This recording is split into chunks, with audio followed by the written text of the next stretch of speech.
Okay, so we talked about temperature versus heat. We talked about thermodynamic equilibrium. We talked about zeroth law. We talked about the internal energy consists of kinetic and potential energy. Just a sec, let me close the room door over here.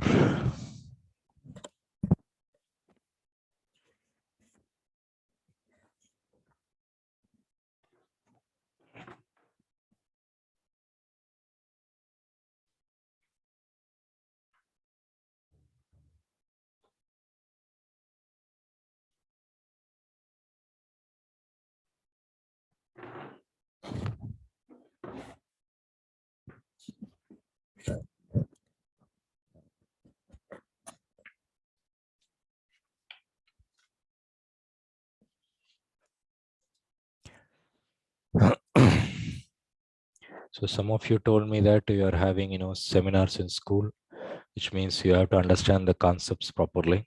Okay, so study them properly, understand the concepts. Yes, Chaitanya, my dad is doing well, so no issues. Yeah, good evening.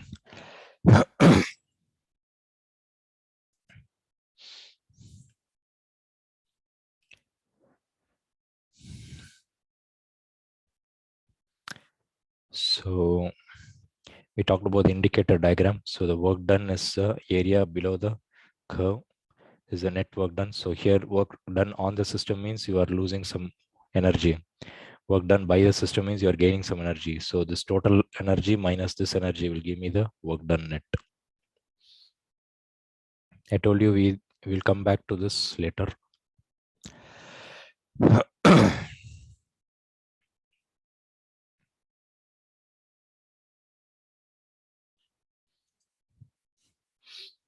Suppose if you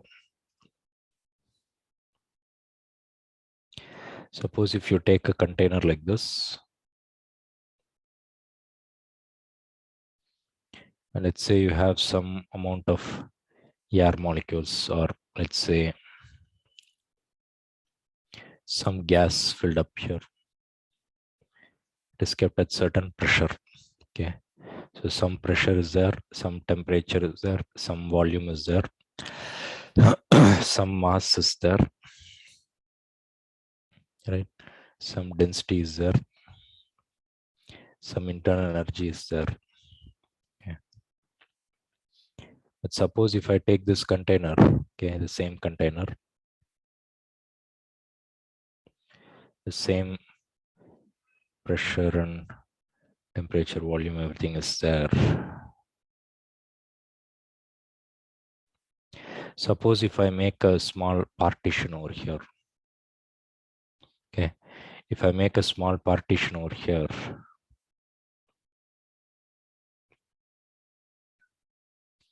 now carefully listen. Tell me what will happen to the pressure on this side and this side. Will it be same as this one or will it be different? What do you think? When you introduce a very thin wall like this, what will happen to the pressure? Pressure won't be same. Pressure won't be same. Okay, why do you think so? So there's a wall, so like. You mean the wall will occupy some space? Yes, sir. Well, if you consider a wall like this, then obviously you are compressing some of the air, you're pushing the air here. But here I'm talking about a very small wall, something like a paper. So in that case, I'm going to assume that it's not going to occupy any space. In that case, what do you think?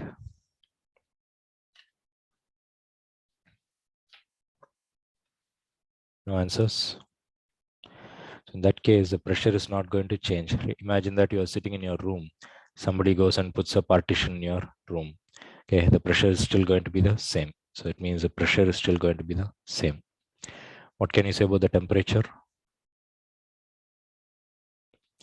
Same. What can you say about the volume for this part? Volume has been? Hello? Anybody? It'll be halved, right? Volume will be different. What about the mass of the molecules over here? Will it be same like this entire thing, or will it be half? It'll be half. Yeah. What about the density? If somebody suddenly puts a partition, what happens to the density in place values? The density will remain the same. Okay. Why? Because density is mass by volume. So here it is mass by volume. Here it is m by 2 by v by 2. So 2 cancels.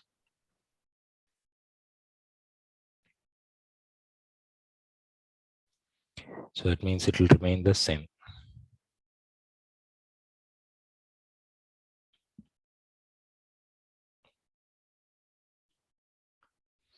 Okay. Internal energy, it depends upon the temperature.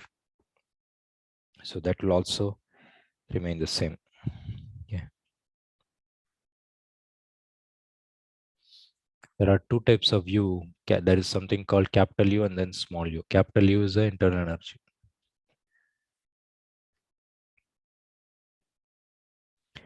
So this internal energy,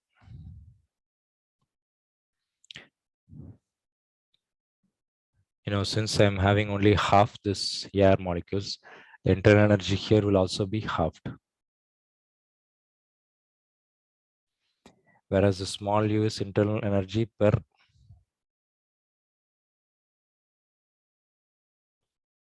unit volume.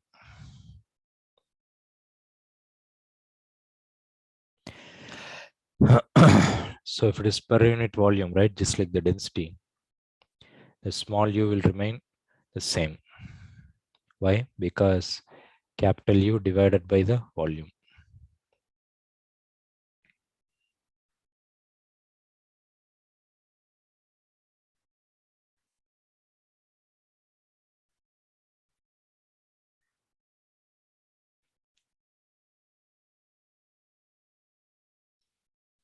So the diagrams are not given, so take it down properly. Okay. So what we are trying to say here is there are two types of properties. Okay. When the mass is decreased, right, the volume will decrease. The internal energy will decrease. But there are some properties such as pressure, temperature, density, and internal energy per unit volume. These properties, they do not depend upon mass. Okay. So take it down. P, T, rho, U, independent of mass.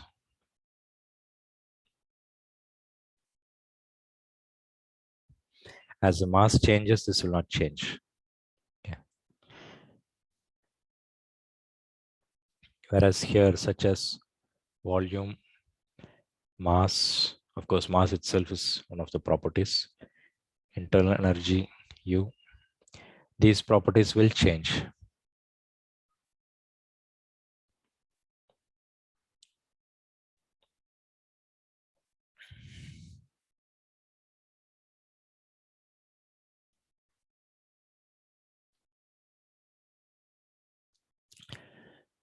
Any questions?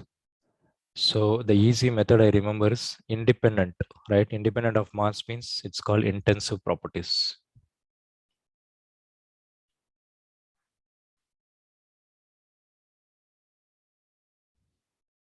It's just a easy mnemonic to remember. In stands with in. Intensive. Intensive means something which is inherent to the molecules. These are all called extensive properties. So when you come across the word intensive property or extensive property, don't get confused. As I told you somewhere else, in each chapter, we are pretty much studying the terminology. Okay.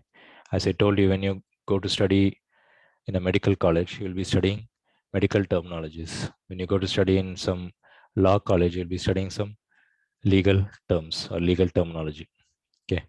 If you go to study in some, commerce and economics, those kind of subjects, then you'll be studying some terms which are related to accounts, accounting, and all these things. So here we are talking about engineering or science. So if you don't know the terms, obviously you will not understand what's going on. Okay. If you don't even know some legal terms, and if you're sitting in the courtroom, obviously you will not understand what's going on there. Okay, so a very important part of all these studies is understanding the terminology.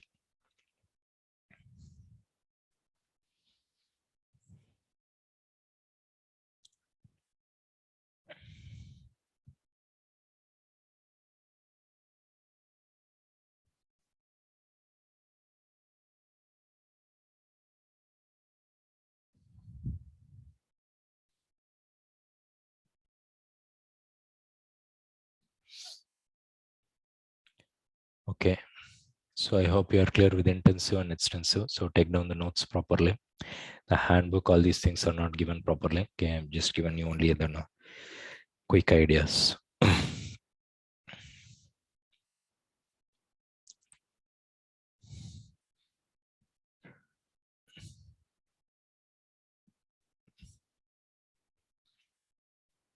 As I told you in this entire chapter, again and again, we are going to study the piston element or piston machine. So suppose if you had a piston kept over here, if you have some gas inside this goes without saying that it's something like airtight, meaning it cannot leak out. Suppose if I put some flame over here, I keep it on the stove, obviously you know that the temperature will rise. So as temperature increases, internal energy will also increase.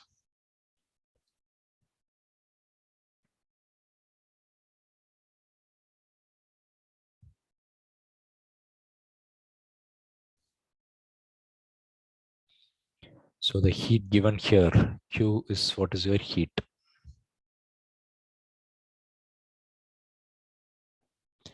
Heat, if I give it, right, it is taken as positive. Heat, if it is given to the system, right, it is positive. If heat is lost, then it is taken as negative.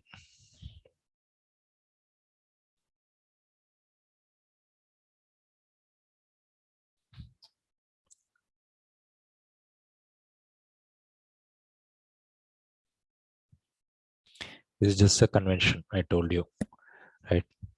So in profit and loss statement, if I'm gaining something, I will put it as a plus. If I'm losing something, I'll put it as a minus. Okay, so it's just a convention.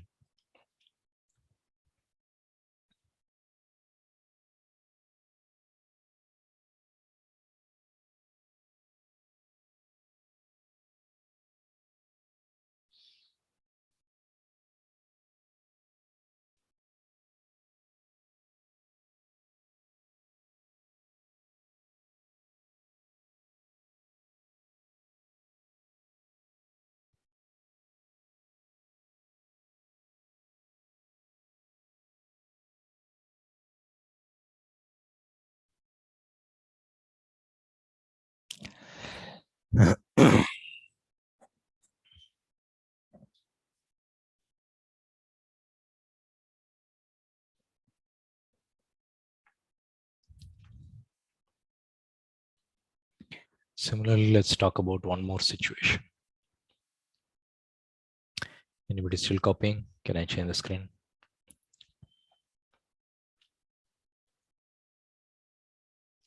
Suppose if I take the same piston machine, piston and cylinder example,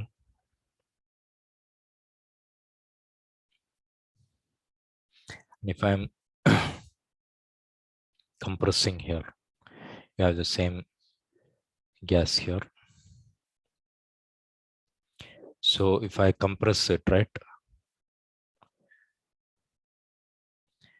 you are doing some work, which means work is done on the system.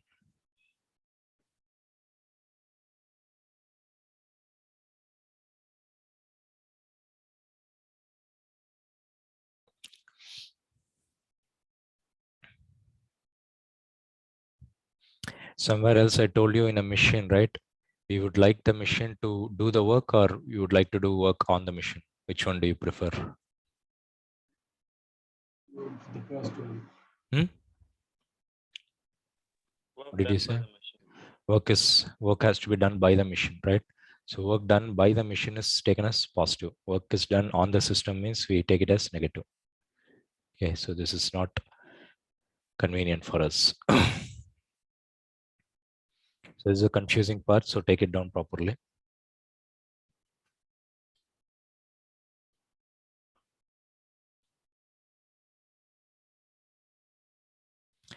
If system is confusing, you can put a machine in your bracket.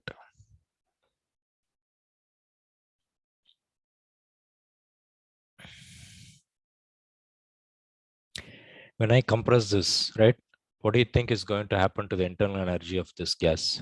Is it going to increase or decrease?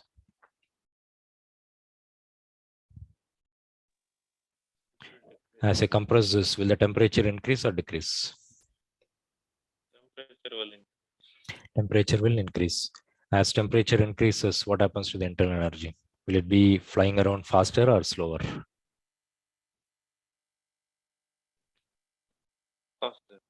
Faster. So take it down.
So take it down quickly.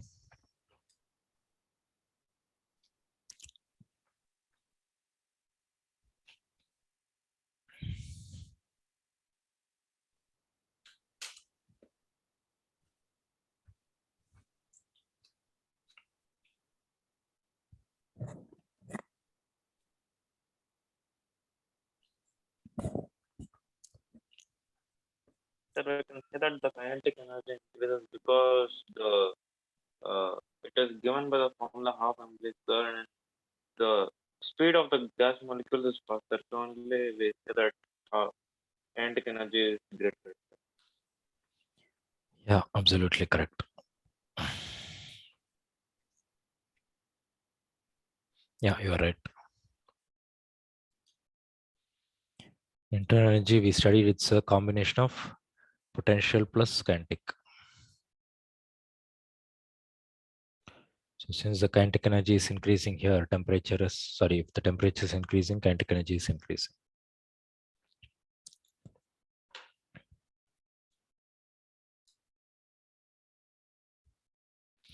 Actually, it's the other way around. Okay, we'll explain that later. Actually, when you compress this, it will be hitting more often, which means the kinetic energy increases. And that's why we say that temperature is higher. Okay, so this is macroscopic and this is microscopic.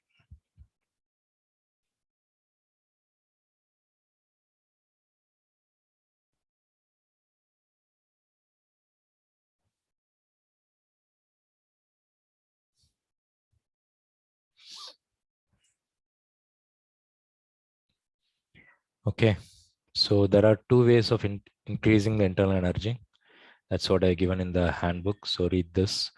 Internal energy U can be increased by giving heat or giving work. Okay.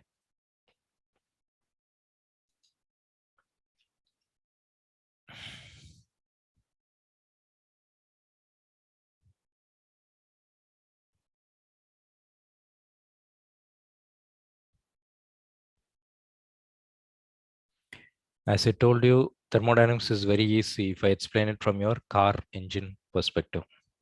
So the car engine is operating. And from Castrol advertisements, you must have seen this, engine oil advertisements. You would have seen this kind of construction.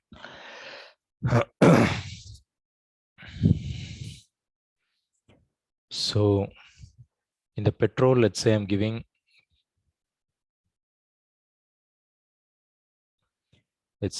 some 1000 joules.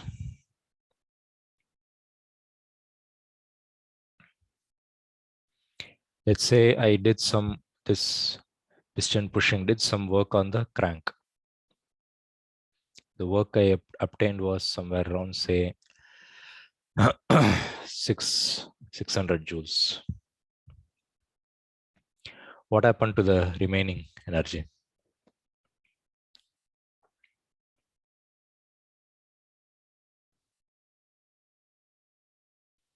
Hello? I'll give you a clue. Will you feel comfortable to go and touch the exhaust pipe? No, sir. Why? No, sir. Heat. Heat means, is it energy or not? No energy. It's got No a lot energy. No energy. of heat means it has got a lot of energy in it, right? Which means a lot of energy is left. Okay, even though I sent 1000 joules of energy in the petrol combustion, only 600 joules was used in the work done. Remaining was contained in the petrol vapors, and that was sent out as the exhaust.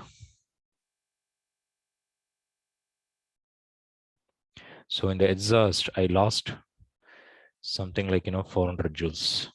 So that's a huge amount of energy wasted. Okay.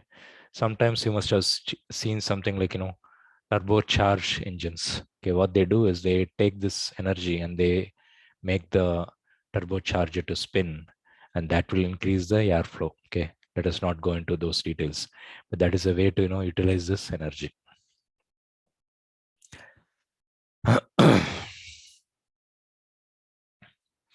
So that means if I assume that there is no friction, right? Of course, it's not a good assumption, but for thermodynamics, you're assuming that there is no friction loss. So that means this is your Q, this is your W, this is your delta U. So the first law of thermodynamics is given as Q minus W is equal to delta U. So I gave 1000 joules of energy. The engine did 600 joules of work. So 1000 minus 600 will be the energy increase in the gas. Remember, it's not U, it's a delta U. Okay, so compared to the initial temperature, right, initial 25 degrees Celsius, now it will be at very high temperature, somewhere in the order of, say, 600 degrees Celsius or 400 degrees Celsius, something like that. So that means the energy has increased. Okay, so that increase in energy is your U2 minus U1.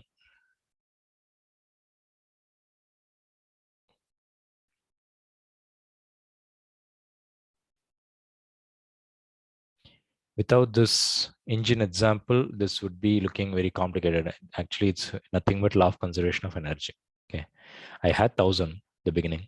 600 was given out as work, which means the remaining should be going out as the exhaust energy. Exhaust energy means nothing but your heat energy contained in the fluid, petrol and air mixture, and that is your delta U. Anybody not following? No issues. So just like your Bernoulli's theorem, which is based on law of conservation of energy, this is also based on law of conservation of energy. So take it down.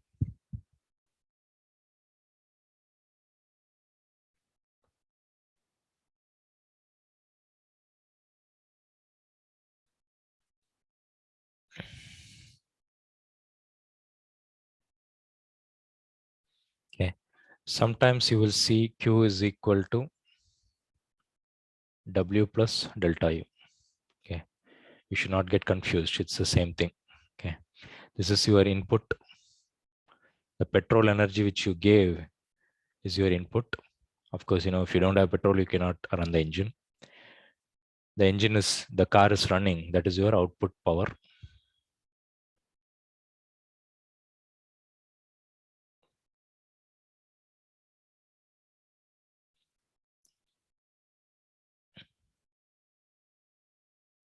And this is your output energy.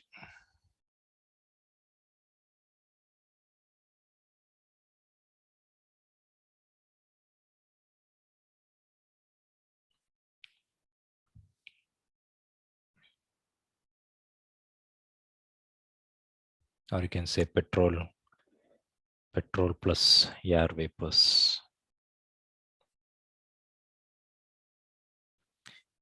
Very important. Okay, bit confusing. So different books will give it in a different way. So don't get confused. It's the same thing given in different methods. So take it down properly.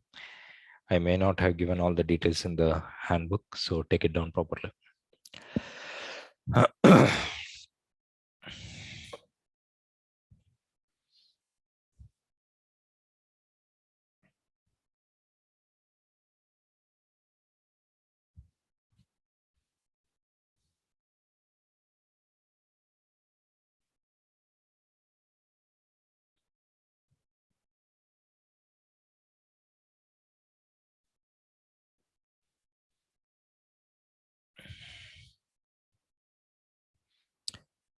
When this work is done by the system, okay, which means this will be positive. So even though this minus is there in the formula, so listen carefully. This is why I told you it's a bit confusing, so pay attention.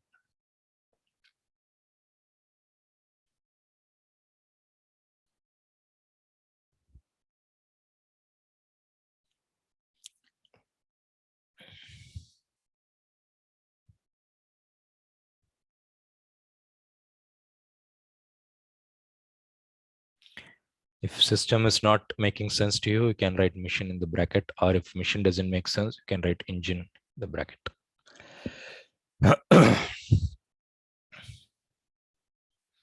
This negative is in the formula.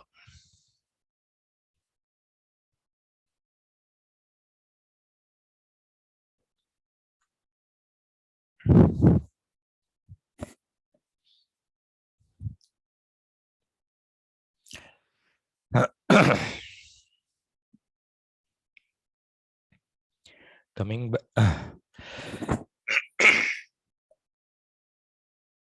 Coming back to this illustration, suppose if you had some gas molecules,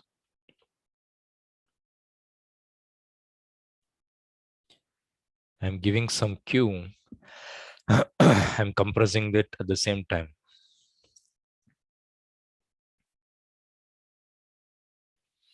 Okay, so this will be taken as positive. Q given means positive. Work given means negative. That means the way I would write this equation is Q minus W is equal to delta U is the first law of thermodynamics.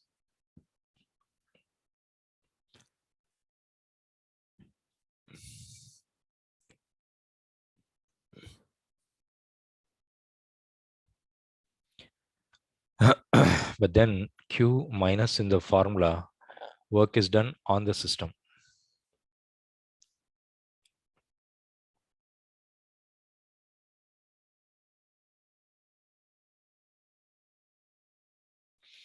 That means it will be minus W. That means the internal energy will not increase only for this Q, it will increase for this Q and also for the work done. So it means Q plus W.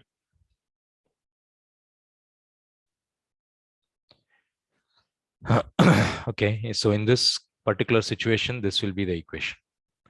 You see, very confusing. Here I wrote Q is equal to W plus delta U. This is same as this one.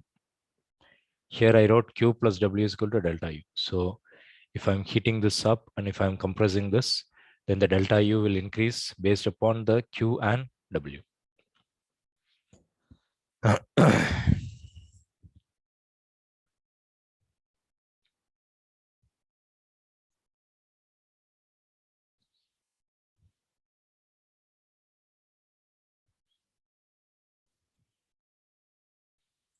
Any questions? So the first time, definitely it's going to be confusing. So take down the notes properly. Don't depend upon the handbook alone. I may have missed some of the points.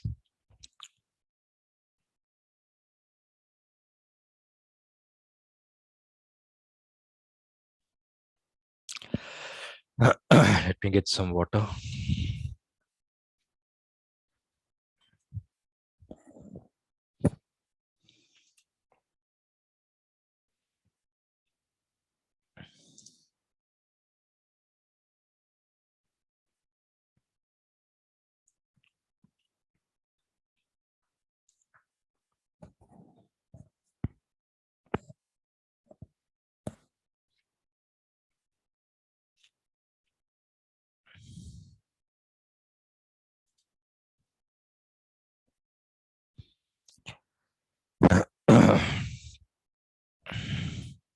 So we have a different way of showing this diagrams. So we are talking about, this is going to be called as heat engine.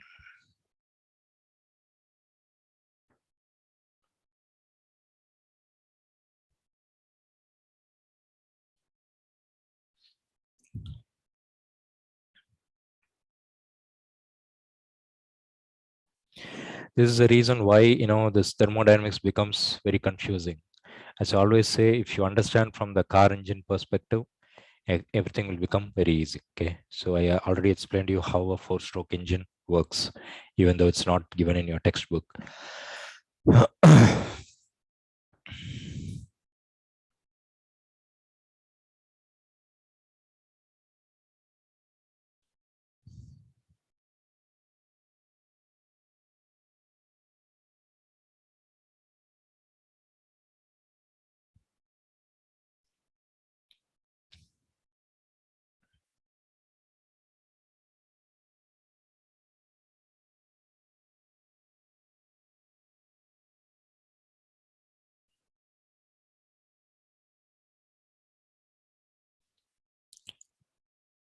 So listen carefully. When I put the petrol vapors inside the engine, right?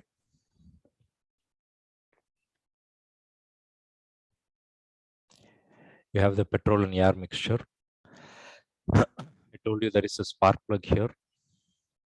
Spark plug is nothing but, I'm sure all of you are using some kind of, either matchbox or a lighter in your kitchen, right? So when you go and try this lighter, when you press that, you will see a spark between the two electrodes, and that is what is a spark plug. Okay. Only thing, this will be in a very high voltage situation, and then the cycles will be very, very high. Okay. When you are pressing the lighter, you are just pressing it only once, but then in the car engine, this sparking is happening something like 20 times per second, 30 times per second. So depending upon the speed, this will change. So it's a huge amount of high frequency.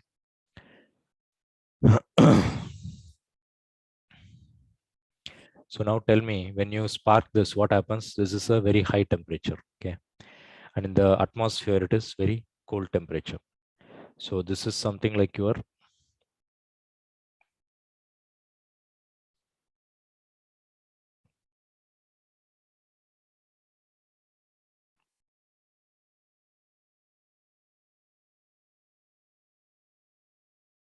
combustion.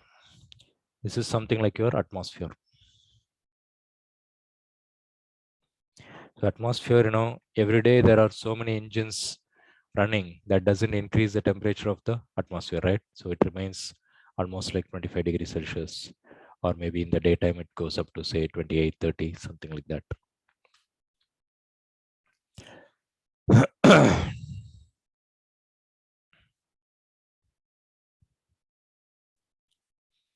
So it's taking some energy from the hot reservoir from this combustion, and it is dumping some energy back in the cold reservoir. And this difference, Q1 minus Q2, I took 1000 joules from the petrol mixture. I lost 400 joules in the atmosphere, in the exhaust, which means the remaining is your work done. Okay. If you take this car engine and if you take this examples, this is a very, very simple concept.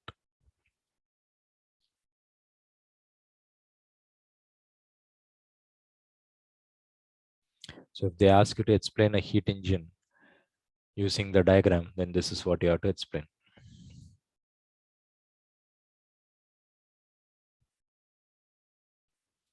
Efficiency, you know that in machines, right?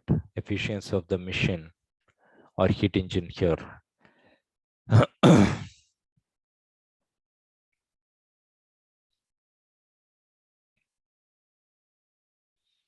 I'm not going to talk, very simple. So output is this one. We are interested in this one. We don't want more heat going to the air or exhaust. Okay, we want this to be higher.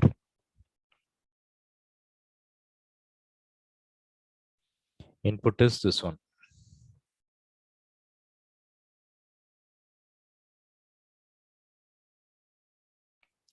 W is nothing but Q1 minus Q2.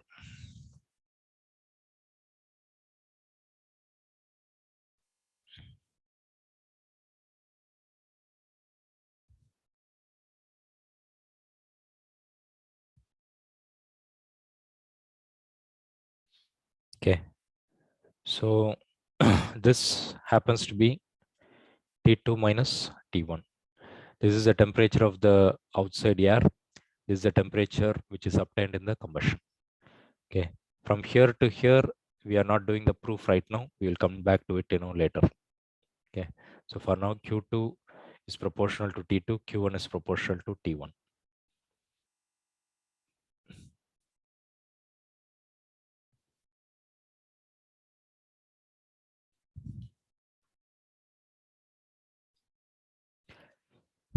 Should I study this formula or this formula, this formula? Well, depending upon the numerical, right?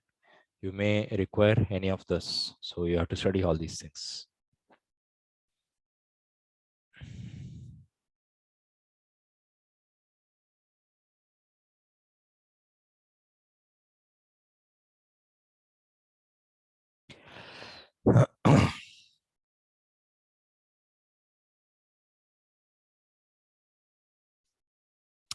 Any questions, any doubts?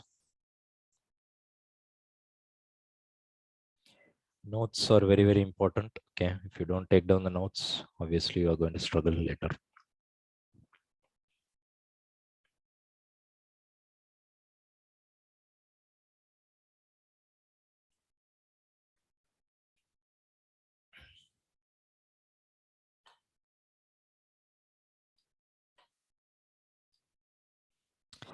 Very interestingly, all of us use refrigerator like a fridge, right?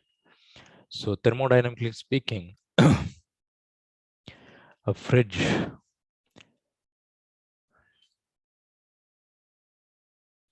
happens to be an opposite machine of an engine. Okay, this might be surprising for many of you, right? You thought fridge is completely different machine and car engine is a completely different machine, but both are opposites. Okay, in a way it is opposite. Can anyone think of any reason why it is like that?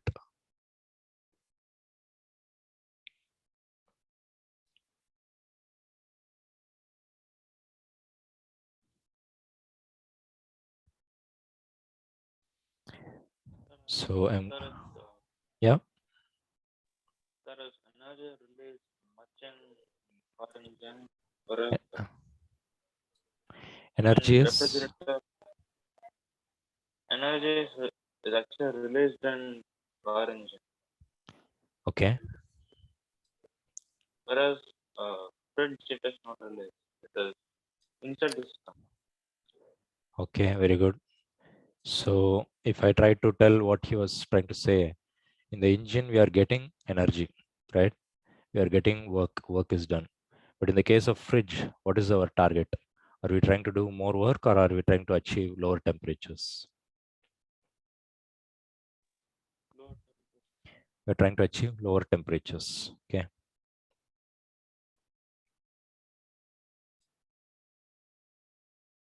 So study this side by side, it will become very, very easy. Okay. Very often I've seen students saying thermodynamics is very difficult.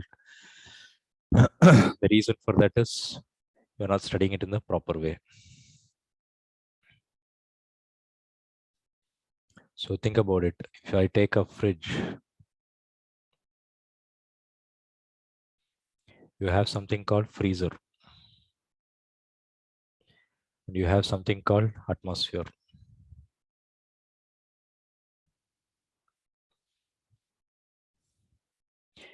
We have a special name for this. It's called heat pump.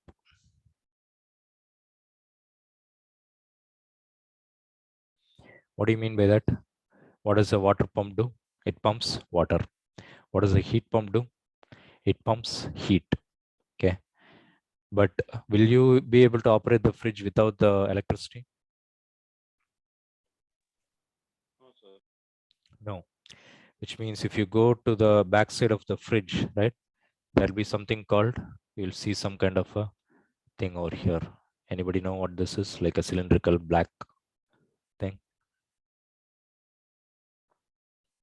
It's called the compressor, right? When you talk with some fridge mechanics, they'll say that there is some leak in the compressors, there is some leak in the pipe, something like that.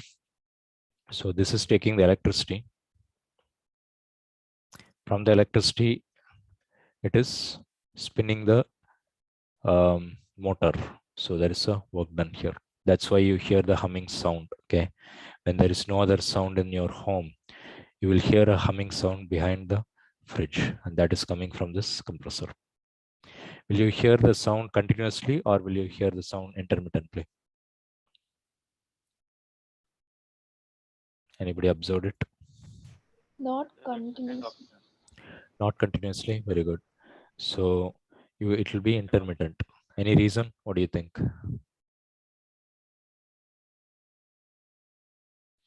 Let's say you are setting the freezer at say -5 degrees Celsius. Once it has achieved -5 degrees Celsius, do you still want to keep working, or do you want to stop, take some rest? Stop. Stop and take some rest. Okay, and that's why you see the intermittent running of the compressor. Okay, when you open the fridge, what happens? Most of the cold air has gone out, which means again it has to start again. Okay, when you don't open the fridge, all the air is kept inside, which means it will be still at -5 degrees Celsius in the freezer, and maybe around 0 degrees Celsius or 5 degrees Celsius in the other part of the fridge.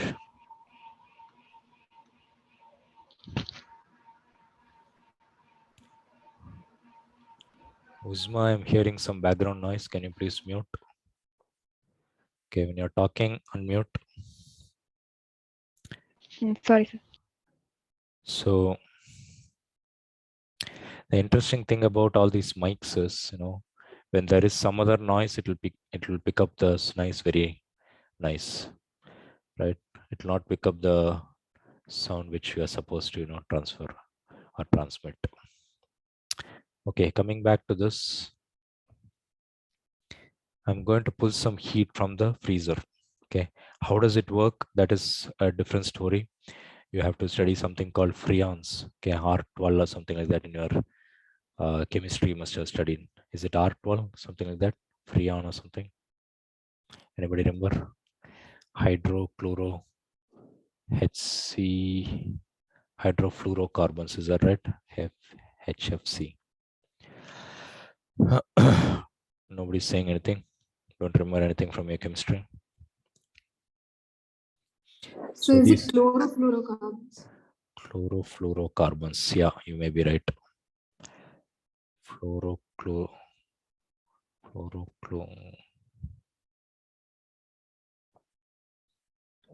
What did you say? Chlorofluorocarbons. CFCs. Oh, CFCs. Yeah, you are right. Chlorofluorocarbons.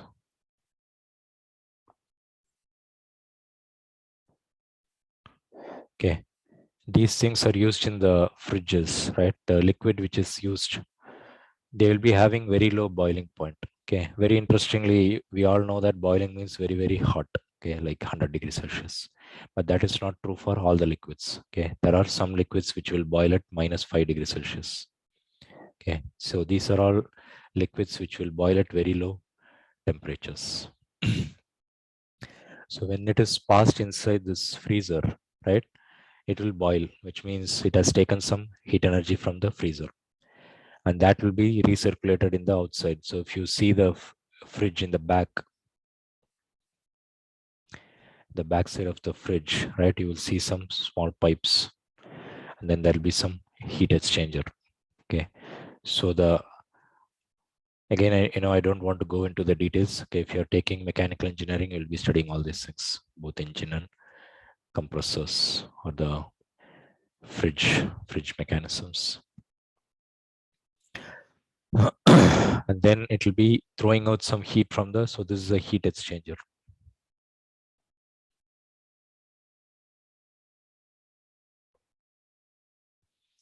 I will try to find some YouTube videos. Okay, I'll send it to you.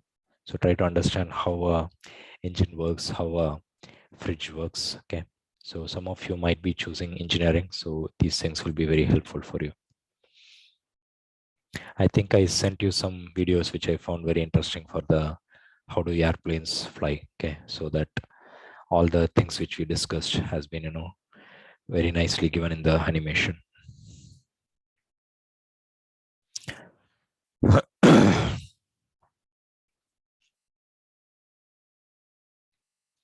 So it's going to take some heat from the freezer and it's going to throw some heat in the atmosphere. Okay, and then it's giving some work is given here. So that's why I told you it's opposite of engine. Here work is coming out. Here work is given in. Okay, here heat is thrown into the. Okay, just to match with this, I think we are using this as Q2, this as Q1. Correct this if you are taking it down. Just to match with this one, this is Q1, this is Q2. Okay, you see the arrow direction. Here it is coming from top to bottom. Here it is from bottom to top. Okay, so Q2 energy is taken out from the freezer and then it is thrown out in the atmosphere.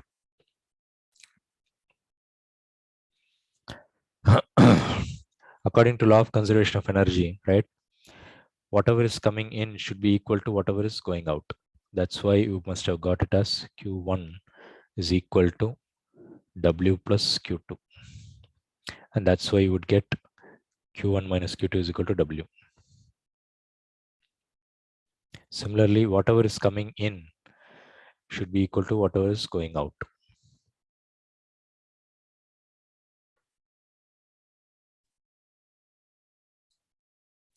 That means W plus Q2 is equal to Q1.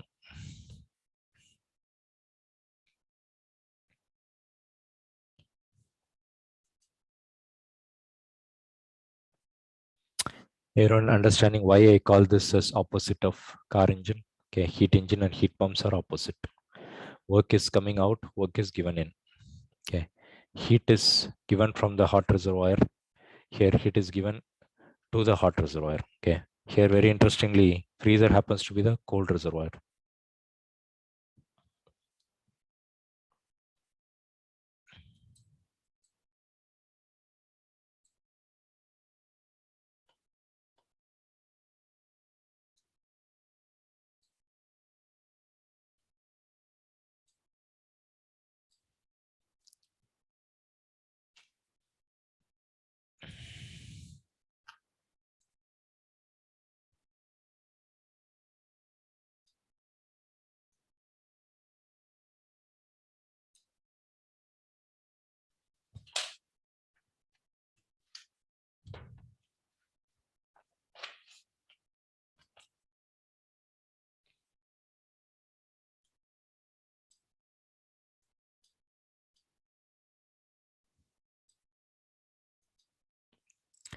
So next year you will be studying something called Kirchhoff's law. What is coming in should be equal to what is going out.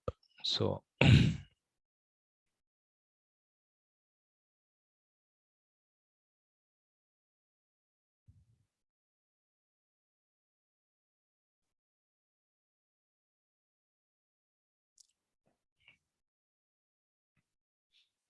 so instead of efficiency, we have a special name here in the heat pump. It's called coefficient of performance. So take it down. coefficient of performance.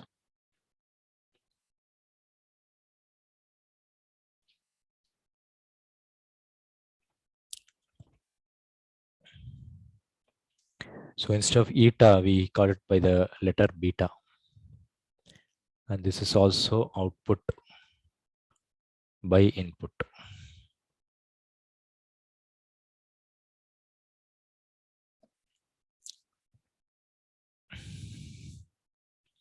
You see, I would like to, here in the engine case, I would like to get more and more W. But in the case of a fridge, I would like to pull more and more Q2. Okay. I want W to be less. I want to pay less electricity bill, but I want to get more colder temperatures, which means this has to be bigger. This has to be smaller. Everyone following what I'm saying? So that means Q2 is the output, W is the input. So in the engine case, W was the output because work coming out from the engine is your output. The Q1 which you gave from the petrol, right? Petrol is your input because you are paying for petrol.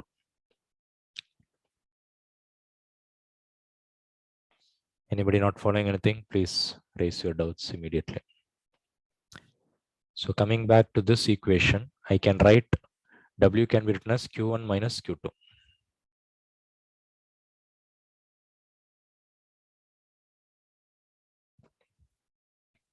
As I told you in the previous case, this is proportional to T2, this is proportional to T1 and T2. So T1 minus T2. How did I get this? We are going to study the proof later. Okay, for now, take it down.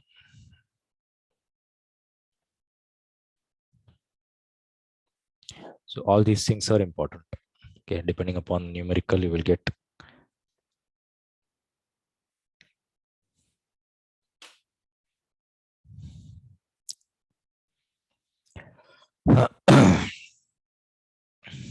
Okay. So today we talked about Q minus W, first law of thermodynamics. And then we talked about this heat engine versus heat pump. Okay. So go back and study all these things. Since I'm having a little bit of throat pain, I'm going to wind up a little bit early today. So I'll stop here. If you have doubts, you can stay back. So your homework is to study this page. Okay, we have finished intensive and extensive. We have finished giving heat and giving work. We have finished first law of thermodynamics. We have finished heat engine and heat pump. Okay, second law of thermodynamics we will continue in the next class. Okay, thank you all. Bye. Thank you, sir. Thank you, sir.